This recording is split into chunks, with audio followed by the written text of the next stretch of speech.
네, 안녕하세요. 저는 그러면 이번 시간에 컴사에서 수행하는 프로젝트 대상 선박 암모니아 연료 추진 선박에 대해서 FME를 하기 전에 암모니아 연료 추진 선박이 어떻게 구성이 되고 각 요소들은 어떤 역할을 하는지 연료 추진 선박의 개요에 대해서 먼저 알아보는 시간을 갖도록 하겠습니다.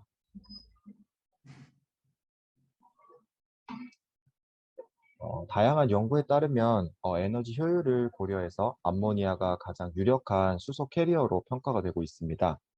본 케이스 선박에서도 암모니아를 이용해서 수소를 생산한 뒤에 수소를 연료전지의 연료로 이용을 하게 되니까 암모니아를 수소 캐리어로 사용하는 선박임을 알 수가 있겠습니다. 암모니아는 현재 다양한 산업적 용도로 사용 중이고 이에 따라 실제 사용 경험이 풍부한 편이며 기존 암모니아의 인프라를 사용할 수 있는 장점이 있겠습니다. 이번 프로젝트를 실증하는 청항선은 30톤급의 암모니아 연료 추진 선박으로 최대 10노트 속도로 8시간까지 운항할 수 있는 선박이 되겠습니다. 선체는 알루미늄을 사용함으로써 선체 무게를 줄여서 부하를 줄일 수 있도록 제작이 되었습니다. 동력원은 25kW 연료전지 2개를 탑재해서 시간당 최대 50kWh의 전력을 생산할 수 있겠고 75kWh 배터리 2개, 총 150kWh가 추가로 설치가 되어 있습니다. 선박은 50kg의 용량, 50kW 용량의 모터 2기를 통해서 추진이 되겠고, 선박의 운항 계획상 모터 1기당 40kW, 즉 시간당 최대 80kWh의 전력을 사용해서 이렇게 보시면 다음과 같이 다대포에서 5, 6도 사이의 평수구역을 항해할 것으로 계획이 되어 있습니다. 선박의 운항 프로파일을 바탕으로 전력 그래프를 확인해 보면 다음과 같은 그래프를 보실 수 있겠는데요. 연료 전지에서 지속적으로 시간당 50kW의 전력을 생산을 하고 선박 운항 시와 정박 시 그리고 작업 시 달라지는 소모 전력에 따라서 배터리에서 사용되는 전력량도 달라지게 되겠습니다. 여기 보시면 초기 30분은 출항시를 나타내고 이때 많은 동력이 사용되어서 시간당 약 105kW가 사용이 되게 됩니다. 따라서 50kW의 에너지를 연료 전지에서 감당을 하고 나머지 55kW는 배터리에서 공급을 하게 됩니다. 따라서 10분당 약 9.1kW의 배터리 소모 전력이 발생을 하게 됩니다. 30분 이후에는 청항 구간으로서 추진 모터에서 많은 전력을 사용하지 않게 되므로 전체 소모 전력이 적게 되고 이에 따라 배터리에서 소모되는 전력량도 적어지는 것을 볼 수가 있겠습니다. 그렇다면 지금부터 암모니아 계질 수소 전지 청항선의 세부 사항에 대해서 살펴보도록 하겠습니다. 암모니아 연료 추진 선박의 경우 암모니아를 직접 내연기관에 분사해서 연료로 사용하는 타입도 있으나 본 선박은 암모니아를 연료로 최종적으로 전기를 생산해서 추진하는 전기 추진 선박임을 알 수 있겠습니다. 따라서 먼저 기본이 되는 전기 추진 선박에 대해서 한번 알아보도록 하겠습니다. 기존 선박 같은 경우에는 석유나 가스와 같은 화석 연료를 생산한 뒤에 정제해서 선박의 탱크로 이송을 한 뒤에 그 연료를 사용해서 내연기관 엔진을 구동시킨 다음에 엔진의 동력이 이렇게 크랭크 샤프트를 통해서 프로펠러로 전달되고 추진되는 형태라고 보시면 되겠습니다. 하지만 서, 전기 추진 선박은 석유나 가스뿐만 아니라 뭐 원자력이라든지 태양열, 뭐 풍력 등 다양한 방식을 통해서 생산된 전기를 선박의 배터리에 저장을 하고 이것을 이용해서 모터를 회전시키고 그 동력을 이용해서 추진하는 선박을 말합니다. 따라서 기존 선박의 연료 탱크와 같은 역할을 하는 것이 전기 추진 선박에서는 배터리라고 보시면 되겠습니다. 이렇게 전기 에너지를 배터리에 저장하는 방식 외에도 선박에 발전기를 탑재해서 자체적으로 전기 에너지를 생산해서 운항하는 하이브리드 선박의 형태도 있고 선박에 솔라 패널과 같은 추가적인 전기 생산 장치를 설치해서 전기 에너지를 공급할 수도 있겠습니다. 기존 선박은 엔진을 선박의 가장 끝에 배치하기 어렵다는 위치 선정의 문제 때문에 이렇게 크랭크 셰프트라는 동력 전달 축을 이용해서 엔진과 프로펠러를 연결합니다. 그런 다음에 다음과 같은 동영상에서 보신 바와 같이 이렇게 엔진의 수직 운동을 이렇게 회전 운동으로 바꾸게 되겠고, 이 회전 운동이 크랭크 셰프트를 통해서 프로펠러로 전달함으로써 추진을 하게 됩니다. 하지만 전기 추진 선박은 추진 모터의 연료를 분사하는 것이 아닌 전선을 통해서 전기만 공급이 되기 때문에 모터의 위치 선정이 비교적 자유롭습니다. 따라서 다음 사진과 같이 추진 모터를 선체 외부에 설치한 다음 설치해가지고 많이 사용을 하고 있고, 그로 인해서 크랭크 셰프트가 설치되지 않는 경우가 많습니다. 하지만 본 선박의 경우에 이렇게 GA를 살펴보시면 모터와 프로펠러가 크랭크 셰프트로 연결이 되어 있는 것을 볼 수 있겠습니다.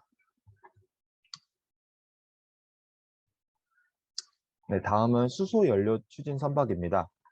프로젝트 선박이 암모니아를 연료로 수소를 생산해가지고 수소 연료 전지를 통해 전기를 만드는 타입이기 때문에 수소 연료 추진 선박과 연료 파트를 제외하고는 전체적인 시스템은 비슷하다고 할 수 있겠습니다.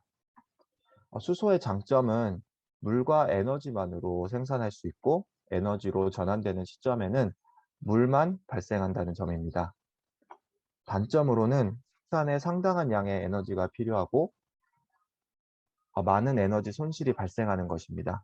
뿐만 아니라 수소의 안정성에 대한 우려가 있고 저장에 대한 문제도 해결해야 되는 과제라고 볼 수 있겠습니다. 현재 수소의 생산 비용이 상대적으로 높기 때문에 주요 에너지원으로 사용되는 데는 한계가 있으나 세계적으로 탈탄소화 정책이 추진되고 있고, 많은 투자가 진행됨에 따라서 점차 생산 비용이 낮아질 것으로 예상이 됩니다. 이에 따라서 차후 에너지 밀도가 낮고 생산 및 유지 비용이 높은 배터리를 대체하는 에너지원으로 이용될 것으로 전망이 되고 있습니다. 수소의 질량당 에너지는 대부분 다른 연료보다 훨씬 크지만 에너지 밀도는 다른 연료보다 낮습니다. 즉, 동일한 무게의 수소를 적재하고 있는 경우에는 가장 장거리 운항이 가능하지만, 동일한 거리를 운행하기 위해서는 수소가 다른 연료에 비해서 많은 연료가 필요하기 때문에 큰 연료 적재 공간이 요구가 됩니다. 이로 인해서 제한된 공간에 가능한 많은 수소 연료를 저장하기 위해서 기체 수소를 고압으로 압축해서 저장하는 방식과 수소를 마이너스 253도 이하로 냉각해가지고 액체 형태로 저장하는 방식을 사용하고 있습니다.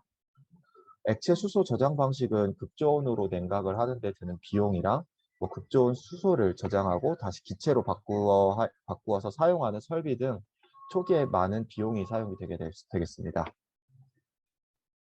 이렇게 저장된 수소가 연료 전지 시스템으로 공급이 되고, 연료 전지 시스템에서 적절히 이것을 전기로 변환하는 작업이 수행이 됩니다.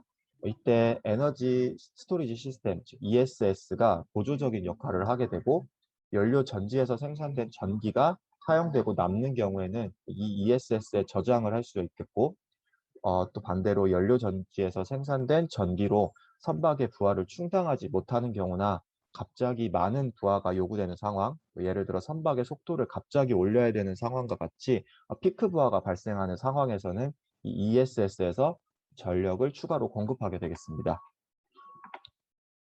이렇게 생산된 전력은 추진 전력과 동일하게 추진 시스템이나 선박의 각종 부하에 사용이 되게 됩니다. 다음으로는 수소 연료 추진 선박과 암모니아 계질 연료 전지 선박의 핵심으로 볼 수 있는 연료 전지의 개념에 대해서 설명을 드리고자 합니다. 연료 전지란 연료와 산화제를 전기화학적 방법으로 반응을 시켜서 전기 에너지를 발생시키는 장치가 되겠습니다. 일반적으로 수소가 연료 사용이 되고 산소가 산화제 역할을 해서 수소와 산소의 전기 화학적 반응을 통해서 연속적으로 전기와 열을 동시에 생산하는 장치가 되겠습니다. 화학 반응은 층 내에서 촉매에 의해서 이루어지며 일반적으로 연료가 계속적으로 공급되는 한 지속적 발전이 가능하게 되어 있습니다. 연료 전지는 기본적으로 전극과 전극 사이에 전해질이 끼어져 있는 구조가 되겠습니다. 기본적인 연료 전지는 수소가 연료로 공급되어 사용이 되고 수소가 이온 형태로 분리가 된 다음에 수소 이온이 양극으로 이동을 하면 산소와 만나서 물이 나오는 구조가 되겠습니다. 수소가 수소 이온으로 분리될 때 이 전자가 도선을 타고 바깥으로 흘러서 양극으로 이동을 하면 전기가 흐른다고 보시면 되겠습니다. 그렇기 때문에 이 전해질은 이 이온은 이동을 시키지만 전자는 통과시키면 안 되는 그런 구조로 이루어졌다고 보시면 되겠습니다. 다음에 영상을 보시면 방금 말씀드린 내용을 조금 더 쉽게 이해를 하실 수 있을 것 같습니다. 네, 이렇게 보시면 연료 전지는 이제 여러 층이 이렇게, 복합적으로 이렇게 이루어져 있는 구조라고 보시면 되겠고요. 그다음에 각 부분이 중요한 역할을 하게 됩니다. 이렇게 수소가 공급이 되면 아노드에서 수소가 이렇게 수소 이온과 전자로 나뉘게 되겠습니다. 이 전자는 전해질로 흐르지 못하기 때문에 도선을 타고 빠져나가서 전류로 흐르게 되고 이 전해질 내에서 수소 이온이 캐소드 쪽으로 이동을 하면은 산소와 만나서 물이 발생하는 그런 구조가 되겠습니다. 네. 전해질에서 이온의 이동 속도는 전지의 전반적인 성능에 직접적인 영향을 미치기 때문에 매우 중요하다고 볼 수 있고 이 전해질의 종류에 따라서 연료 전지의 종류가 나뉘게 되겠습니다.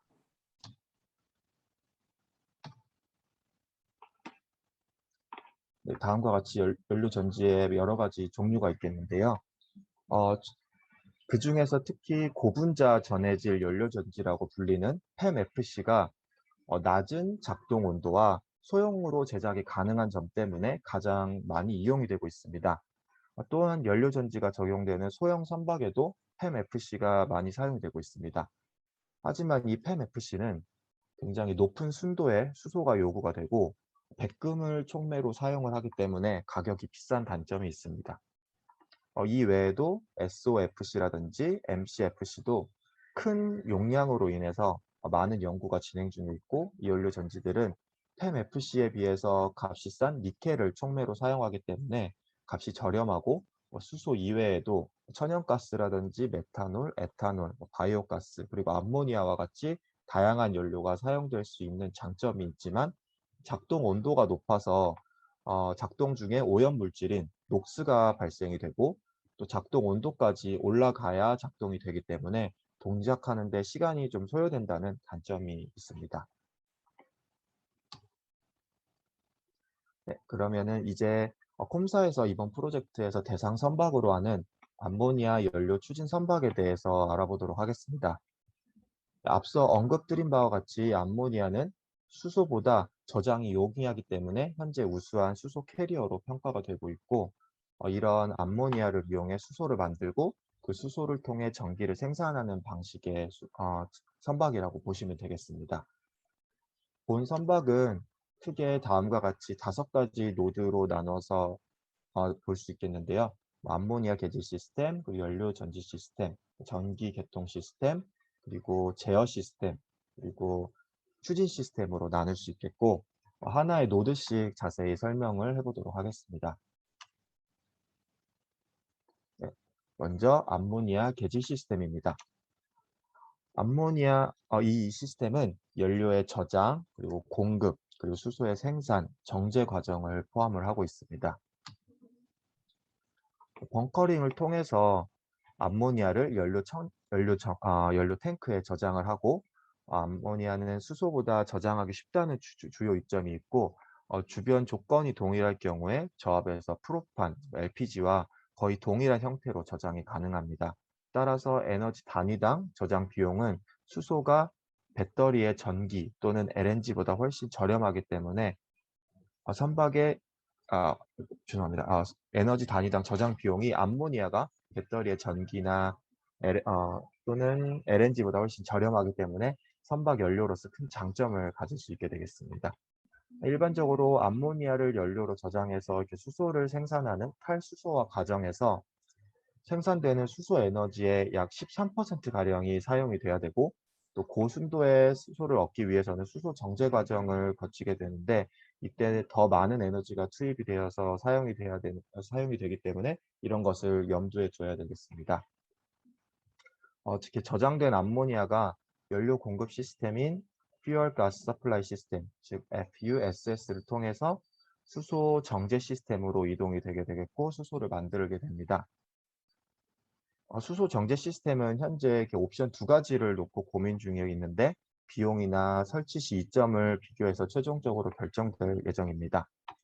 현재 고려 중인 수소 정제 타입은 PSA 타입이 되겠는데, Pressure Swing Absorption이라는 이 타입이 지금 고려가 되고 있습니다. 이 수소 정제 수소 정제 시스템에 대해서 간단히 설명을 드리자면, 그린 하이드로진 외에 SMR 방식으로 생산되는 그레이와 블루 하이드로진에는 일산화탄소라든지 이산화탄소, 그리고 메탄 등이 포함이 되겠습니다. 이 중 일산화탄소는 연료 전지의 백금 촉매와 반응을 해서 연료 전지의 성능이나 내구성을 떨어뜨리는 역할을 하게 되는데요. 따라서 연료 전지의 성능이나 수명을 유지하기 위해서는 99% 이상의 굉장히 고순도의 수소가 필요하게 되겠습니다. 이때 그 고순도의 수소를 생산하기 위해서 사용하는 것이 이러한 수소 정제 기술이라고 보시면 되겠습니다. 일반적으로 수소 정제 시스템에는 이러한 PSA 외에도 Temperature Swing Absorption, TSA라든지 멤브레인 같은 방식이 많이 사용이 되고 있는데, 그중에서 이 PSA는 압력의 변화를 줬을 때 수소, 질소, 그리고 이산화탄소, 일산화탄소와 같은 가스의 흡착량이 달라진다는 그런 원리에서 착안된 방법입니다. 이 가스 압력을 변화시켜서 불순물의 흡착과 탈착을 반복함으로써 수소를 분리 정제하는 방법이라고 보시면 되겠습니다. 이 PSA 방법은 언급드린 그 다른 TSA나 멤브레인 방식 등에 비해서 설치 비용도 싸고 유지 보수 비용이 적게 들기 때문에 경제적인 방법으로 평가가 되고 있고, 현재 콤사의 선박에도 수소 정제 기술 중에 PSA가 검토가 되고 있습니다. 다음은 연료 전지 시스템입니다.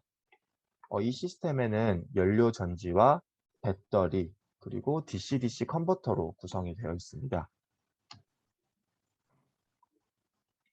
암모니아 계질 시스템을 통해서 생산된 수소가 연료 전지 시스템에서 연료로 사용이 되겠고, 그리고 이렇게 연료 전지에서 전기를 생산한다고 보시면 되겠습니다. 본 선박에는 25kW 용량의 수소 연료 전지 2개가 총 50kWh의 전력을 생산하는 것을 볼 수 있겠습니다.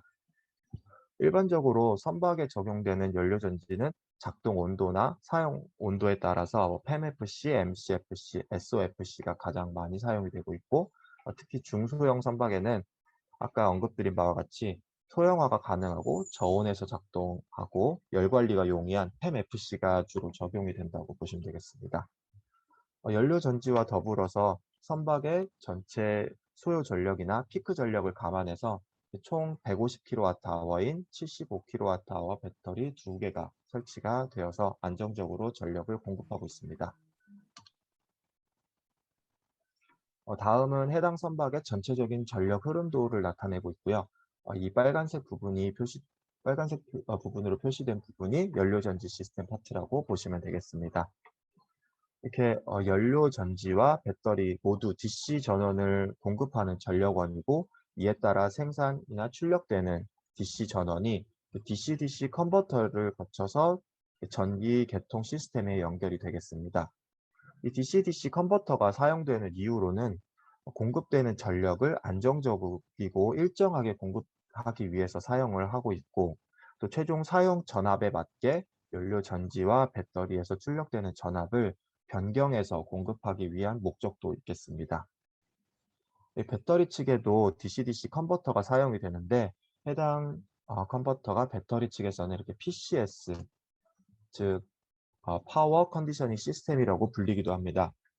이 PCS는 배터리에서 출력 전압이나 전류값을 적절히 맞춰주는 역할을 할 뿐만 아니라 배터리에서 전력이 부하 쪽에 공급이 될 때, 즉 배터리가 방전이 돼서 에너지를 공급할 때는 배터리 공급될 때랑 배터리 이 연료 시스템 만약에 여기서 전기가 생산되는 전기가 남아서 배터리로 그 전력을 공급할 때, 즉 배터리를 충전할 때 각각 다른 역할을 수행을 하게 됩니다.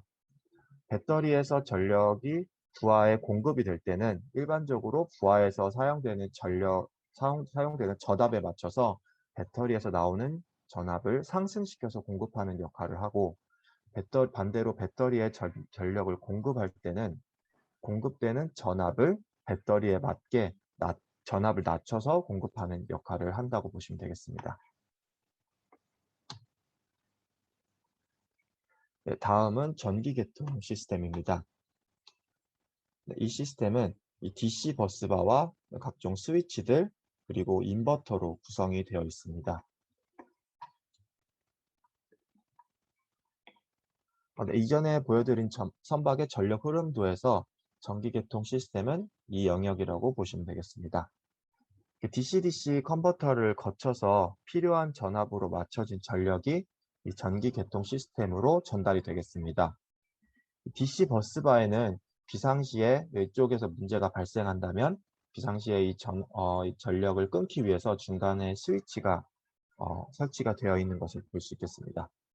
DC 버스바를 통해서 인버터로 전력이 전달이 되는데, 인버터는 여기서 생산된 DC를 AC 전력으로 변환해주는 역할을 할 뿐만 아니라 이 추진 시스템의 모터 속력을 변환할 수 있도록 DC를 특정 주파수의 AC로 변환하는 역할을 하고 있습니다. 일반적으로 선박에서 사용하는 용량이 큰 모터의 경우에는 440V나 그 이상의 전압이 정격 전압으로 사용이 되기 때문에 DC-DC 컨버터에서 해당 전압에 맞춰서 전력을 공급을 하게 되는데요. 이 호텔 로드 같은 경우에는 보통 220V를 사용하기 때문에 이렇게 추가적인 변압기가 설치가 되겠습니다. 네, 마지막으로 제어 시스템과 추진 시스템이 있습니다.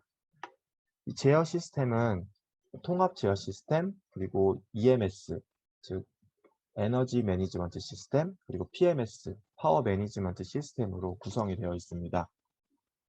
이 통합 제어 시스템은 EMS와 PMS를 제어하고 이 해당 시스템으로부터 신호를 수신하여 시선을 수신하고 제어하는 그런 총괄 시스템이 되겠고요. 이 EMS는 PMS를 제어하고 암모니아 계지 시스템을 제어해서 필요한 적절한 양의 암모니아를 공급해서 수소를 생산하도록 합니다. 마지막으로 이 PMS는 연료전지 시스템과 전기 계통 시스템, 그 각종 스위치나 인버터를 제어하는 역할을 한다고 보시면 됩니다. 다음은 이제 추진 시스템입니다. 이 추진 시스템은 두 개의 AC 모터로 구성이 되어 있습니다. AC 모터의 속도는 이렇게 추진 속도의 속도는 120F를 P로 나눈 값이라고 볼 수 있겠는데요. 그래서 N이 속도, 그리고 이 P가 모터의 극수, 즉 그 극수를 얘기하고, F가 주파수, 프리퀀시를 나타냅니다. 즉, 이 모터의 속도는 이 주파수에 따라서 변하게 되겠는데요. 그래서 아까 말씀드린 바와 같이 이 인버터에서 그 DC를 AC로 변환할 때 적절한 주파수를 생성을 하게 되고, 그 생성된 주파수에 따라서 모터의 속력이 변한다고 보시면 되겠습니다.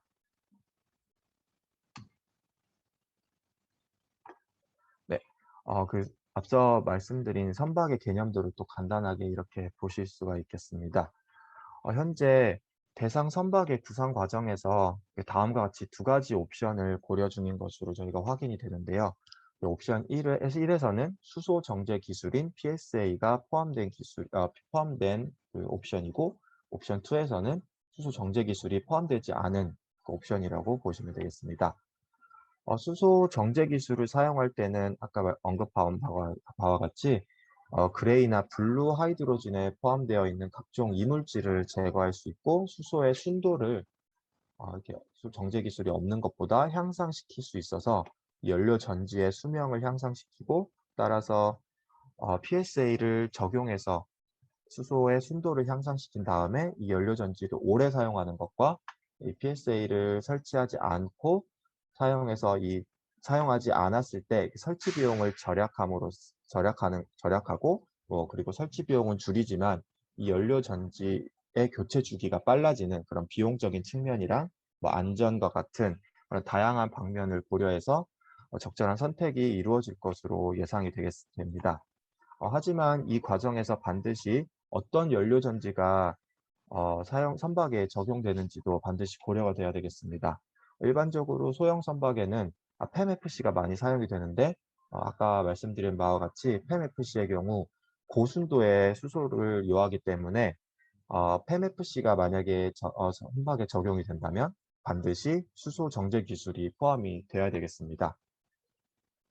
네, 이상으로 암모니아 연료 추진 선박과 관련해서 전기 추진 선박의 개념이랑 수소 연료 전지랑 그리고 여러 정제 기술과 같은 다양한 구성 요소들에 대해서 말씀을 드렸습니다.